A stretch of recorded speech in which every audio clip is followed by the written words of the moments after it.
Have you ever felt a sense of unease that you just couldn't shake?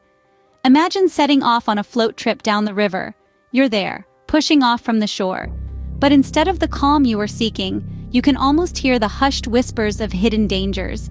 Your mind starts to play tricks on you, painting vivid images of all the things that could go wrong. What if the current, seemingly gentle, betrays you and pulls you into a tangle of fallen trees? What if you encounter creatures of the wild?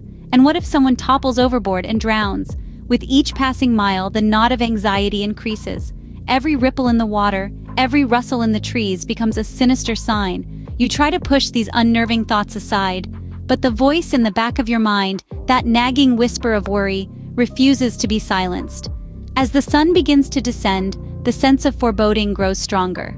You had planned to set up your tent at the riverbank, but as you approach the designated spot, something feels wrong. You finally get to the riverbank after some time.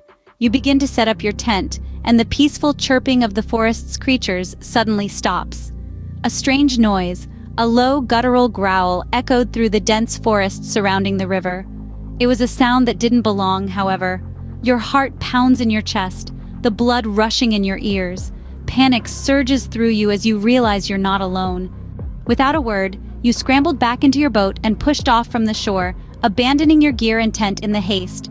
You begin to frantically paddle away as your eyes strain to see in the darkness. A shroud of fog is now over the river, creeping over the water's surface.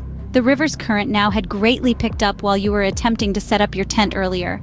The water jerks you this way and that. The silence of the forest was shattered by strange, echoing calls. Each hoot, each rustle, each splash in the water amplifies your growing terror. Lost. You are utterly lost. Every direction looked the same. Every path led to nowhere. The fog, the darkness, the disorienting echoes of the forest just increased your fear. The paddles cut through the water in frantic, uneven strokes, a futile effort against the relentless current.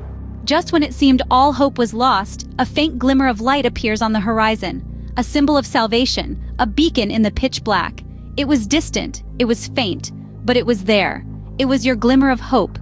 The sight of the light sparked a fire within you, a burning desire to survive.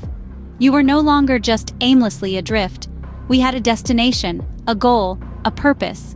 The fear of the unknown still lingered, but it was now overshadowed by the fear of not reaching the light. As you paddled towards it, every stroke felt like a battle against the relentless current and your fatigue. Finally, you reached the safety of the shore, collapsing onto the sand and small river rocks in exhaustion and relief. A wave of gratitude washed over you, leaving you breathless yet thankful. You made it. The ordeal was over. As you caught your breath, you surveyed your surroundings. The world seemed different now, more real and more dangerous.